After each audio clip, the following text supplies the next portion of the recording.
Apa kabar Bapak Ibu sekalian? Baik. Luar biasa. Baik, terima kasih banyak. Hari ini rupanya kita semua sehat dan baik. Bapak Ibu sekalian, hari ini saya mengundang Bapak Ibu di ruangan ini untuk bisa bersama-sama dengan saya akan memaparkan program saya menyangkut dengan pengembangan kompetensi guru yang saya sudah ikuti dalam PKG. Kita mengawal semua rangkaian kegiatan kita ini, kita awali dengan doa. Saya minta Ibu Guru Bahasa Inggris supaya memimpin kita dalam doa. Silakan.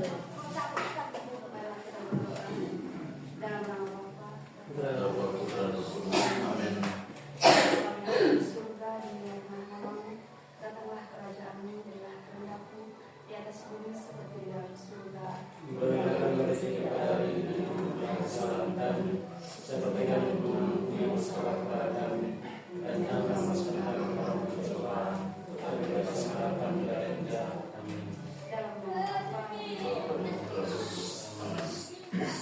Terima kasih banyak Ibu Mirsi. Bapak Ibu guru sekalian yang saya hormati, sebelum kita beranjak ke sosialisasi program saya ini, waktu dan kesempatan saya berikan kepada Bapak Kepala Sekolah untuk memberikan sepatah kata dua untuk kegiatan kita hari ini, sekaligus membuka kegiatan. Waktu dan kesempatan saya berikan.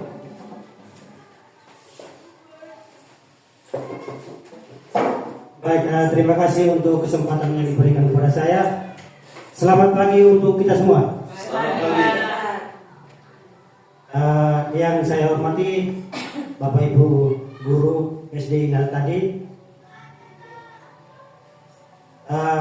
Pada kesempatan yang berbahagia ini, sebagai insan yang beriman, mari kita naikkan puji syukur kita kehadirat Tuhan Yang Maha Kuasa atas pertolongan, bimbingan dan rahmatnya, sehingga pada hari ini kita boleh berkumpul di ruangan ini untuk mengikuti pemaparan materi yang disajikan oleh Bapak Guru Fensi tentang pengembangan kompetensi guru. Kita tahu bahwa pengembangan kompetensi guru ini harus diikuti oleh semua guru untuk mengembangkan diri kita sehingga berdampak pada pembelajaran di kelas. Jadi saya mengharapkan kepada Bapak Ibu guru semua yang hadir supaya kita ikuti materi ini dengan baik-baik. Dari materi yang akan kita ikuti ini, saya juga mengharapkan mengimbas langsung kepada anak didik kita. Ucapan terima kasih saya sampaikan kepada Pak Fensi yang pada hari ini sudah menyajikan materi kepada Bapak Ibu guru dari sekolah kita ini. Ucapan terima kasih juga saya sampaikan kepada Bapak Ibu guru semua yang berkenan hadir untuk mengikuti kegiatan kita pada hari ini.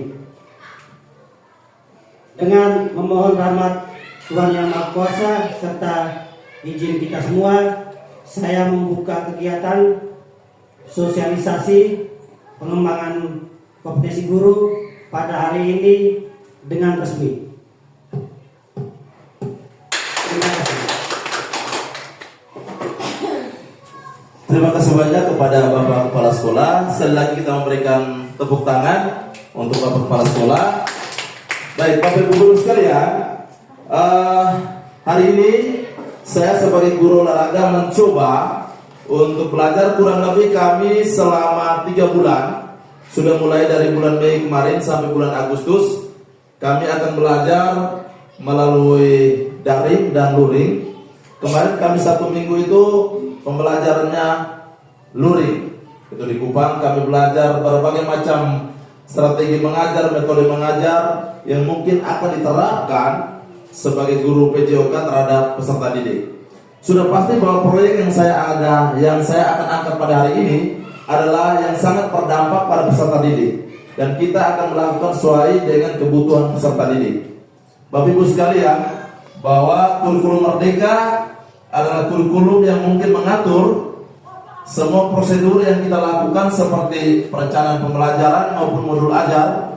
Kita sebagai guru akan susun itu berdasarkan kebutuhan dan kemauan murid, sehingga satu-satunya hanya kepentingan murid. Baik, Bapak Ibu sekalian, hari ini saya coba membuat sebuah proyek proyek ini akan berjalan kurang lebih 1 semester ke depan. Tetapi ini sebagai sosialisasi awal untuk Bapak Ibu guru sekalian supaya kita sama-sama memahami apa yang saya buatkan proyek ini ke depan. Pembelajaran berbasis proyek yang saya pilih di sini yaitu Diriku Sehat karena sangat bersentuhan langsung dengan bidang studi saya sebagai guru PJOK. Bapak Ibu sekalian, next. Adapun latar belakang dari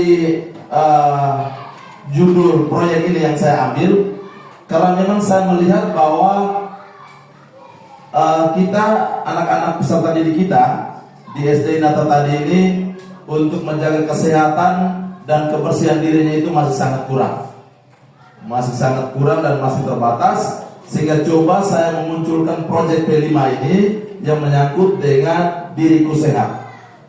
Pembelajaran berbasis proyek ini atau yang saya sebut Diriku Sehat ini didasari karena melihat isu-isu sosial yang ada pada sekolah kita berkaitan dengan gaya hidup sehat dan aktif sudah mulai menurun dari siswa, ditambah lagi kerjasama antar siswa yang kurang nampak dalam proses pembelajaran. Kita ketahui bersama bahwa ketika siswa itu tidak sehat, tidak bugar, sudah pasti bahwa ketika mengikuti proses pelajaran akan tidak terlalu semangat dan bahagia. Oleh sebab itu saya coba mengangkat ini. Dan maka dari itu sebagai guru saya coba memfasilitasi kualitas pembelajaran ini yang bermakna bagi peserta didik. Saya mencoba memfasilitasi dan merancang proyek berbasis proyek ini dengan judul Diriku Sehat, sehingga proyek ini dapat berdampak bagi peserta didik di kemudian harinya. Dan untuk memulai kegiatan ini, beberapa waktu lalu saya sudah melakukan observasi dan wawancara dari peserta didik bahwa mereka itu dilibatkan sesuai dengan suara, pilihan dan kepemilikan. Jadi kita butuh suara dari siswa sendiri atau peserta didik kita sendiri, lalu pilihan mereka itu seperti apa dan kepemilikan itu seperti apa. Sehingga mereka menyepakati bahwa apa guru kalau boleh kita ambil tentang Diriku Sehat tadi, karena sangat bersentuhan langsung dengan kondisi dan situasi kita di sini. Next. Ya, kegiatan ini nantinya proyek pembelajaran yang sangat bermakna karena di dalam proyek ini siswa secara penuh terlibat aktif dan menerapkan gaya hidup sehat untuk mendukung proses pembelajaran di sekolah. Ya, siswa itu kita libatkan secara aktif, mereka lah yang banyak berperan. Kita guru sebagai memfasilitasi untuk mereka, sehingga apapun proyek ini keterlibatan siswa itu sangat diperlukan dan semua akan terlibat untuk melakukan kegiatan proyek ini. Dan SD tadi merupakan memiliki ruang kelas serta lingkungan yang mendukung, sehingga saya boleh mengangkat kegiatan ini karena fasilitas, sarana prasarana di lingkungan kita juga mendukung. Next. Ya. Adapun tujuan dari program ini yang paling pertama adalah menumbuhkan budaya hidup sehat dan aktif dalam diri setiap peserta didik.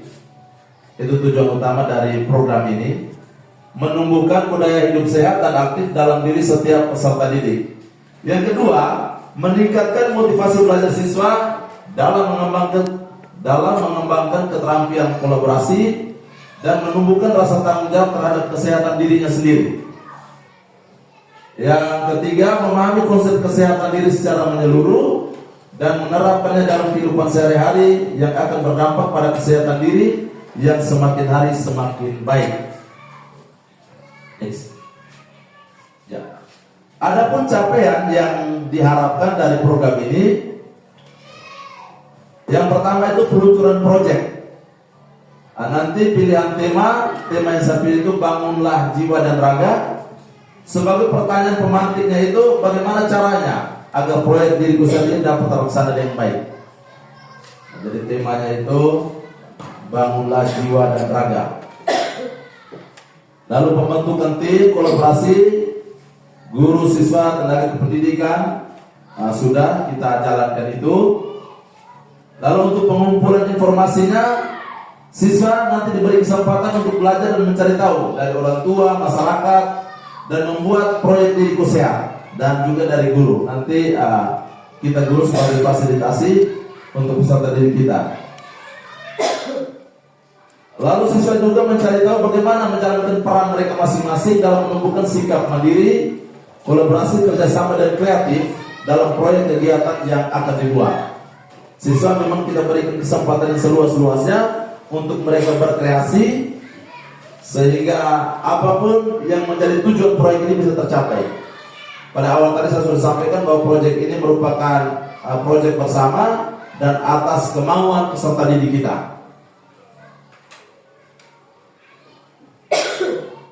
Yang berikut, dalam proyek ini kegiatan siswa mencari sumber referensi itu dari buku, internet, media sosial lainnya, YouTube dan sebagainya. Lalu setelah ini nanti ada pengembangan dan umpan balik. Umpan balik akan dilakukan oleh guru dan siswa. Setelah itu kita akan melakukan evaluasi. Setelah proyeknya ini berjalan, nanti siswa akan diberi kesempatan untuk mempresentasikan dari pemaparan rancangan proyek, dari sisi terselenggaranya proyek diriku sehat. Setelah itu kita akan melakukan refleksi. Setelah menyelesaikan proyek, kita adakan diskusi dan refleksi dari kelas yang menjadi sasaran tadi. Dan siswa akan diberikan kesempatan untuk bisa memberikan pendapat, usul sarannya menyangkut program yang sudah dilakukan nanti. Yang berikut, karya utama dan publikasi produk. Produk utama yang dihasilkan itu berjalannya proyek diriku sehat yang berdasarkan hasil kolaborasi semua warga sekolah, baik itu guru, siswa, dan tenaga pendidikan serta orang tua. Keterlibatan orang tua juga kita dilibatkan dalam kegiatan ini. Lalu yang berikut ada laporan kegiatan dari perencanaan hingga festival untuk menjadi salah satu sumber asesmen sumatif. Dari semua perencanaan itu tuh nanti pada akhirnya nanti akan dilakukan festival. Yang berikut, produk hasil karya akan dipublikasikan melalui yang pertama ada laporan kegiatan, buat laporan lengkap yang berisi latar belakang, tujuan pelaksanaan hasil dan kesimpulan dari proyek diriku sehat. Lalu ada dari media sosial melalui live YouTube, poster diriku sehat, dan aktivitas yang dimasukkan dalam WA, akun Facebook, Instagram, dan TikTok. Yang berikut ada struktur, program, dan mitra dalam komunitas belajar. Jenis program ini dimasukkan dalam program kokurikuler, model pendidikan kebugaran. Tipe proyeknya memecahkan masalah dalam dunia nyata dan tantangan membuat karya. Program ini saya coba ambil dulu sampelnya untuk kelas 5 dan kelas 6. Kelas 5 dan kelas 6. Dan wali kelasnya atau guru kelas, dan yang terlibat itu semua nanti guru kelas dari guru kelas 1 sampai kelas 6, tenaga pendidik, tenaga perpustakaan, dan semua warga sekolah. Waktu proyek ini akan dilaksanakan pada bulan September sampai dengan Desember tahun 2024. Pelaksanaannya kurang lebih 3 bulan. Waktu yang kita siapkan itu pada hari Sabtu. Guru-guru atau mata pelajaran yang terlibat, karena kita ini di SD, jadi kita guru kelas, tetapi nanti di sini saya akan petakan berdasarkan mata pelajaran yang diajarkan. Itu ada mata pelajaran bahasa Indonesia, ada bahasa Inggris, ada agama, ada seni budaya, Pancasila, IPAS, dan matematika. Yang berikut ada struktur program dan mitra dari komunitas belajar. Aset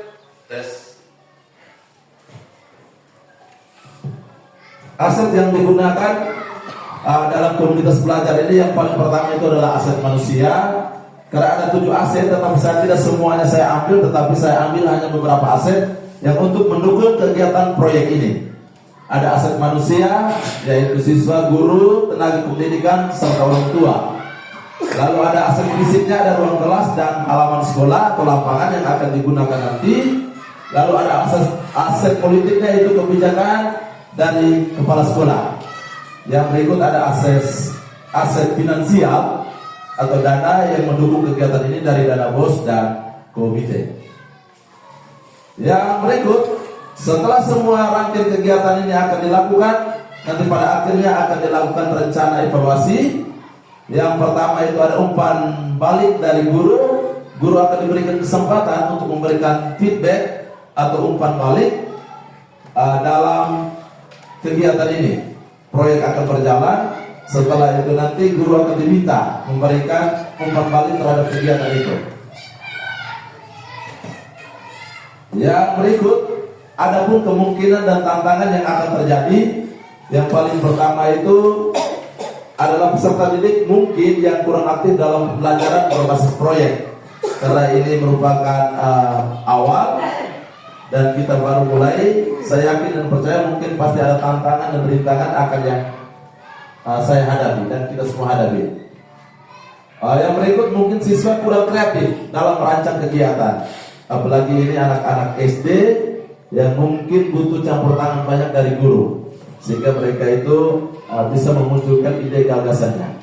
Kalau siswa SMP SMA itu mungkin sedikit beda, karena kita ini siswa SD, siswa sekolah dasar, kemampuan untuk berkomunikasinya itu masih sangat minim, sehingga butuh keterlibatan dan campur tangan lebih banyak dari kita guru sebagai fasilitator untuk memfasilitasi semua kegiatan yang akan direncanakan. Ada solusi, nanti kita bisa melakukan coaching ketika kita menemukan permasalahannya.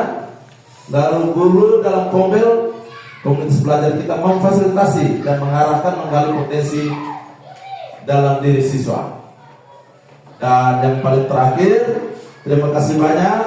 Mungkin sedikit saja pemaparan dari saya, yang pada intinya bahwa program ini program yang sangat berdampak pada peserta didik. Sudah pasti bahwa tujuan utamanya adalah peserta didik.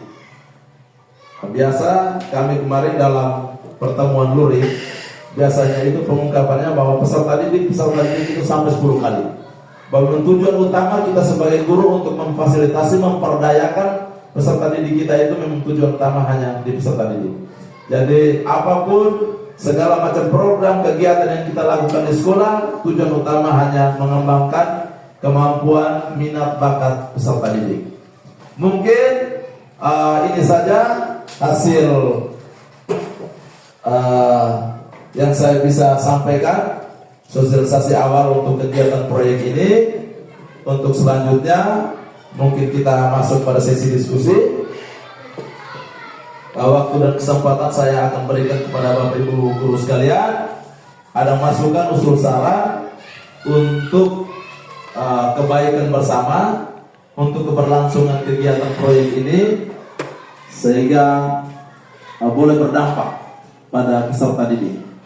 Waktu dan kesempatan saya berikan kepada Bapak Ibu guru. Silakan Bapak Ibu guru, masukan usul saran. Ibu Atik, silakan.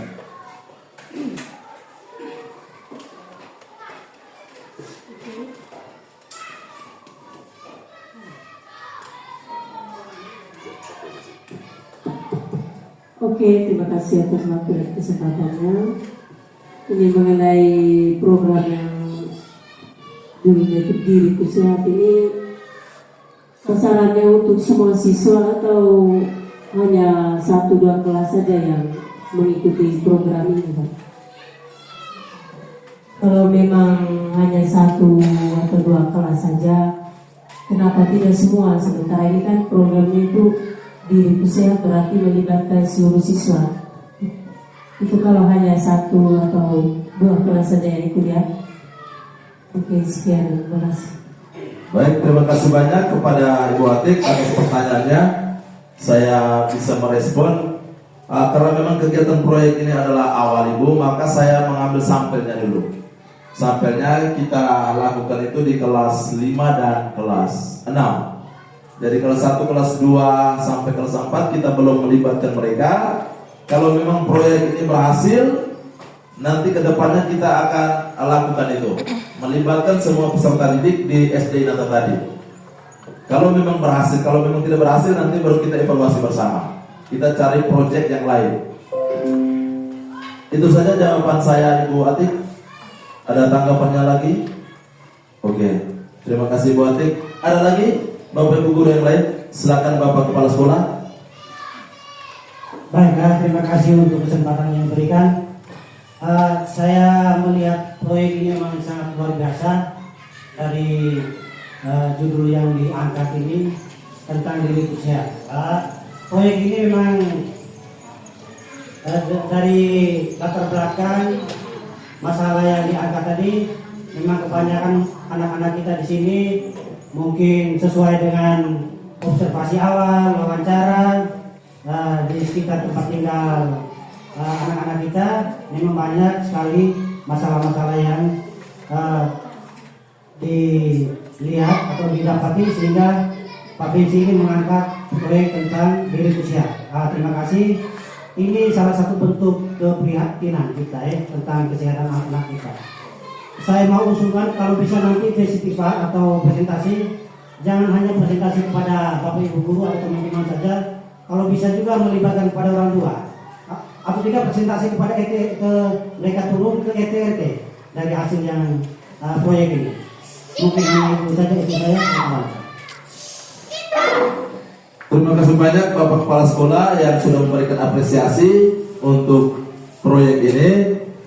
Saya yakin dan percaya bahwa apresiasi ini butuh keterlibatan dan kerjasama dari kita semua, sehingga proyek ini boleh berjalan. Dan terima kasih juga kepada Bapak Kepala Sekolah yang memberikan masukan yang sangat baik. Nanti pada waktu festival kita akan diberikan kesempatan kepada anak-anak kita, bukan saja mereka mempresentasikan proyek ini kepada orang tua, kepada guru ataupun semua anak didik yang ada di lembaga ini, tetapi mereka juga coba turun langsung ke orang tua, ke warga sekitar untuk bisa mensosialisasikan atau menyampaikan program ini kepada orang tua maupun Bapak Ibu aparat desa yang ada di lingkungan kita di sini. Terima kasih banyak Bapak Kepala Sekolah atas masukan dan usul sarannya. Ada lagi Bapak Ibu guru yang lain? Silakan Ibu Mary. Baik, terima kasih atas kesempatan diberikan.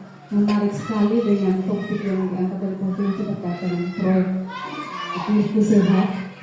Di sini mungkin berkaitan dengan ini, kita tidak hanya melihat berkaitan dengan kebersihan diri mereka, kebersihan lingkungan, tetapi bagaimana kita juga bisa mendidik, melatih mereka berkaitan dengan pola makan juga. Karena berbicara kesehatan ini bukan hanya kita jaga kotor atau apa tidak, tapi pola makan juga. Mungkin kita bisa terapkan kepada mereka, kurangi jajan. Mungkin uang-uang jajan yang diberikan dari orang tua mungkin kita bisa arahkan mereka untuk lebih banyak menabung. Sehingga itu mungkin bagian dari untuk menjaga kesehatan mereka. Mungkin saya setuju dengan apa yang disampaikan oleh Pak Herman, sehingga kalau bisa kita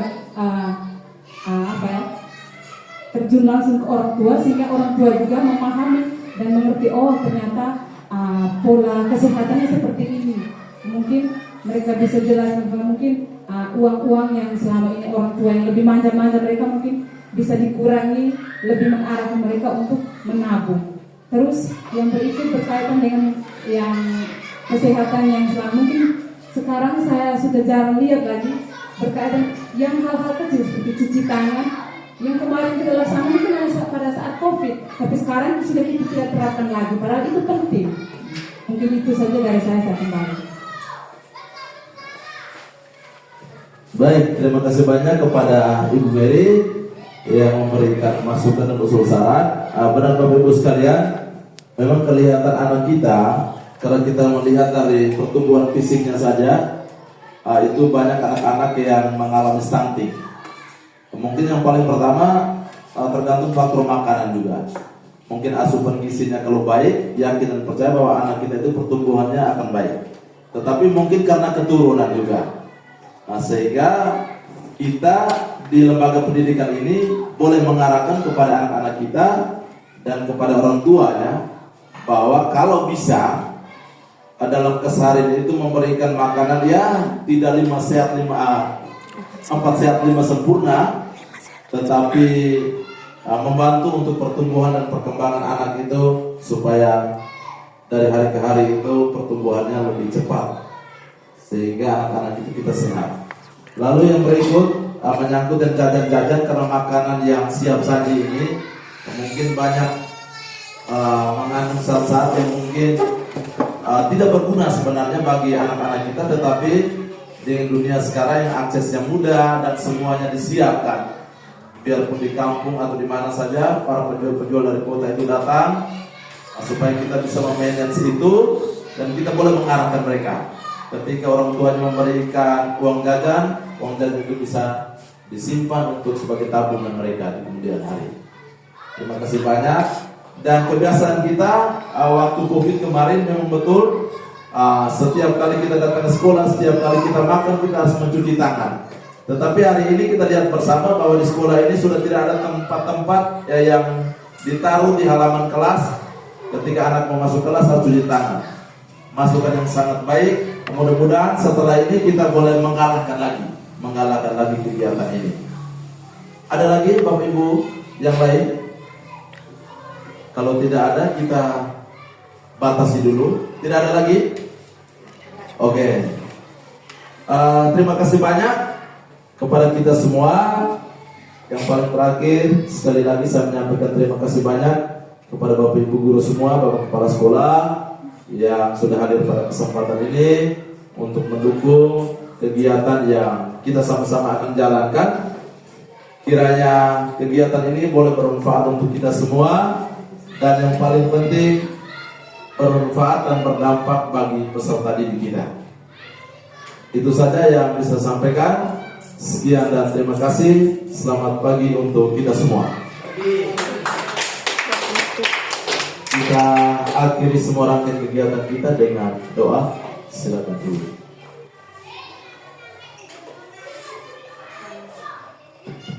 Marilah kita siapkan pikiran kita untuk berdoa. Marilah kita berdoa dalam nama Salam Maria penuh rahmat, Tuhan sertamu, terpujilah engkau di antara wanita dan terpujilah buah tubuhmu Yesus. Selamat bagi kami berdosa ini sekarang dan waktu kami mati ini. Dalam nama Bapa dan Putra dan Roh Kudus. Selamat pagi, terima kasih banyak.